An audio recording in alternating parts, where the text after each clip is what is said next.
and Veronica's father was a lawyer who worked with many companies. He was a thin, trustworthy man who often looked worried. He was 53 years old, clean-shaven, with a serious mouth and a sharp nose. His hair was gray, and he wore gold-framed glasses.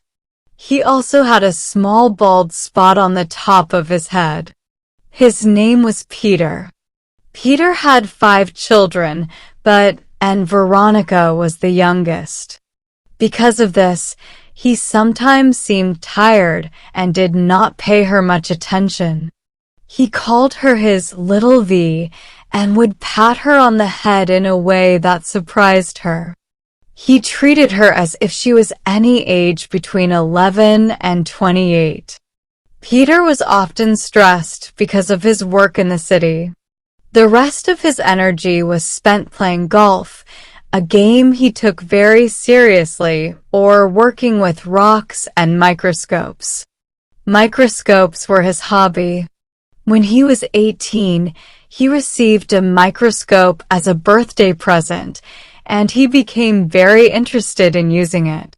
He became friends with a man who sold microscopes, and this helped him learn more.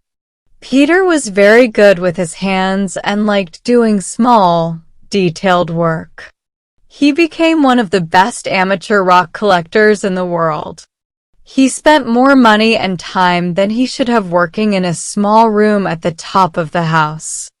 There, he made tools to help him look at rocks through the microscope and spent hours polishing rocks until they were thin and clear. He said he did this to clear his mind.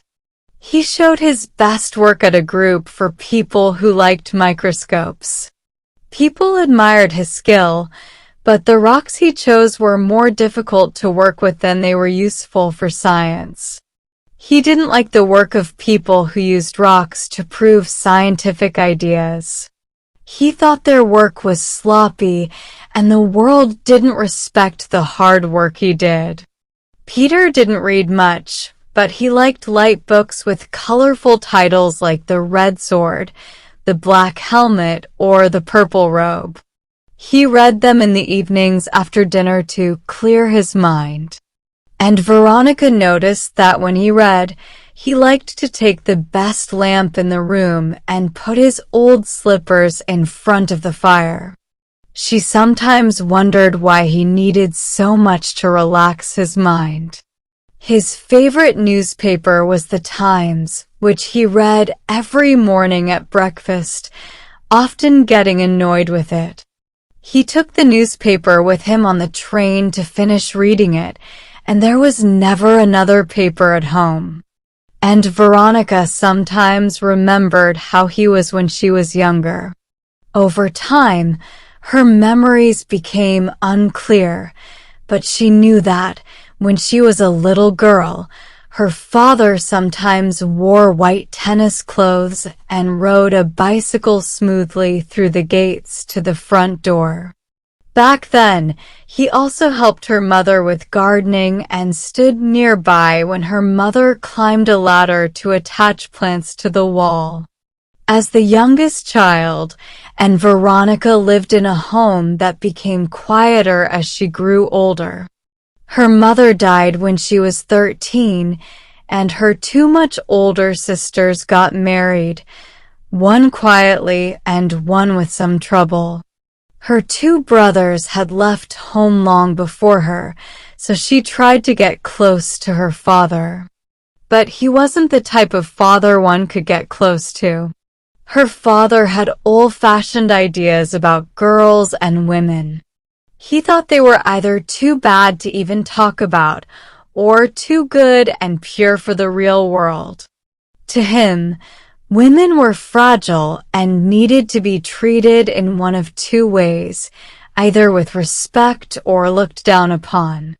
He didn't believe women could be anything in between. He kept these 2 views separate in his mind. He thought women were like delicate clay pots, either made for worship or to be broken. He had never really wanted daughters. Each time one of his daughters was born, he would hide his disappointment from his wife by being extra kind to her. But in private, he would curse in frustration.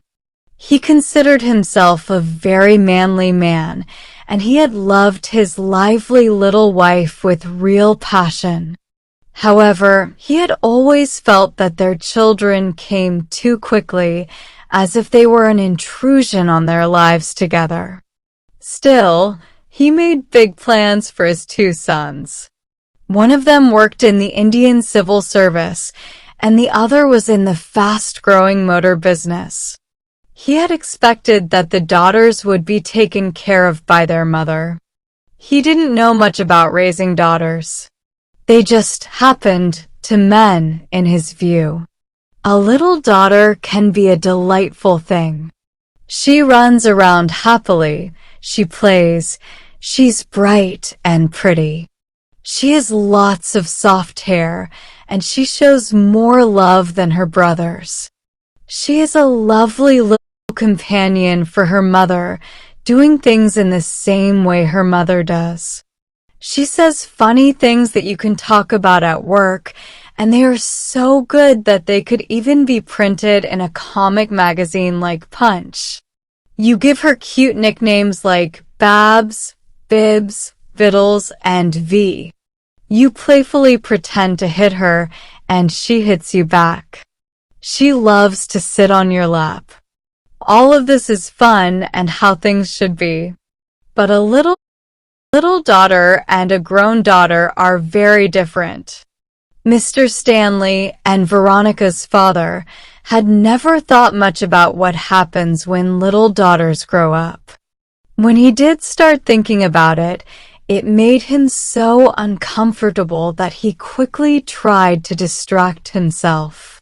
The light fiction books he read never really helped him with this issue. The heroes in those books didn't have daughters. They always borrowed other people's children. He believed that his daughters were his property. They had to obey him, and it was his choice whether to let them leave home or keep them around to comfort him in his old age. He liked to think about this ownership in a nice way, but at the end of the day, he still thought of it as ownership. He believed it was fair because he had spent time and money raising them. Daughters, he thought, were not like sons. Still, the novels he read and the world around him did not agree with his old-fashioned ideas. But nothing replaced those ideas, so they stayed quietly in his mind. His daughters were supposed to be obedient, but somehow they also had some independence, which confused him. One of his daughters married as he wished, and the other married against his wishes. Now, and Veronica, his little V, was unhappy with her beautiful, safe, and protective home. She was hanging out with friends who didn't wear hats, going to socialist meetings and art class dances, and she wanted to become a scientist, which he thought was not a job for a woman. She seemed to think that he was just there to give her money so she could be free. Now, she insisted on leaving the safe Treadgold Women's College and wanted to join Russell's classes, which he thought were too wild. She even wanted to go to costume parties dressed as a pirate and spend the night with her friend Widget's unruly group of girls in a strange hotel in Soho. Her father had tried not to think about her behavior, but the situation and the pressure from his sister had become too much. He finally put down the book The Lilac Sunbonnet, went to his study, lit the gas fire, and wrote the letter that brought their problems to a head. "My dear V," he wrote, "these daughters." He chewed on his pen and thought for a moment, then tore up the paper and started again. "My dear Veronica, your aunt has told me that you have made plans with the Widget girls to attend a fancy dress ball in London. It seems you want to go dressed in some unusual costume, wrapped in your opera cloak, and after the party, you plan to stay with your friends at a hotel without any adults. Now, I don't like to stop you from doing something you really want, but I'm afraid. He thought, then crossed out the last part of the sentence. But this cannot happen. No, he said to himself and tried again, but I must tell you very clearly that I feel it's my duty to stop you from doing something like this. Damn, he muttered, looking at the messy letter. He grabbed a new sheet of paper and rewrote what he had written. He was starting to get a little irritated as he wrote. I'm sorry that you ever thought of such a plan, he continued. He thought for a moment and then started a new paragraph. The truth is, and this silly idea of yours only proves it, you've begun to believe some strange things about what a young lady like you can and cannot do. I don't think you fully understand my values or what is right and proper between a father and his daughter. Your attitude toward me. He paused, lost in thought. It was hard to say exactly what he meant. And toward your aunt. For a while, he searched for the right words. Then he continued. And, in fact, toward many of the important things in life is, frankly, not acceptable. You are restless, always arguing, and you criticize everything without really thinking. You don't understand the important things in life, and I hope you never have to, and in your careless ignorance, you are ready to jump into situations that could lead to regret for the rest of your life. A young girl's life is full of dangers lurking around every corner. He paused for a moment, imagining Veronica reading this sentence. But now he was too emotional to notice the mixed-up way he had described it. Well, he said to himself, it is true. That's all there is to it. She needs to know. The life of a young girl is full of dangers, and she must be protected at all costs. His lips tightened, and he frowned with firm determination.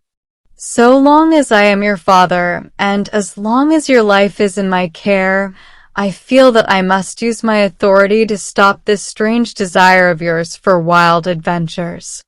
One day, you will thank me for this.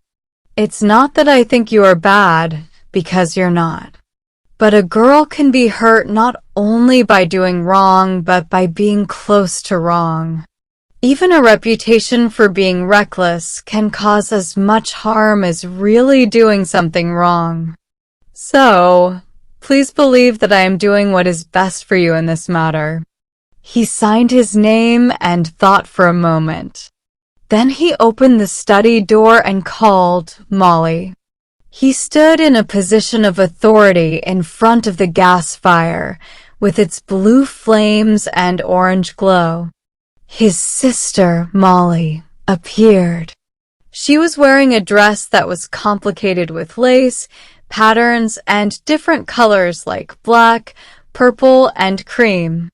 In many ways, she was like a younger, female version of her brother. She had the same sharp nose, which only and Veronica, out of the family, didn't have.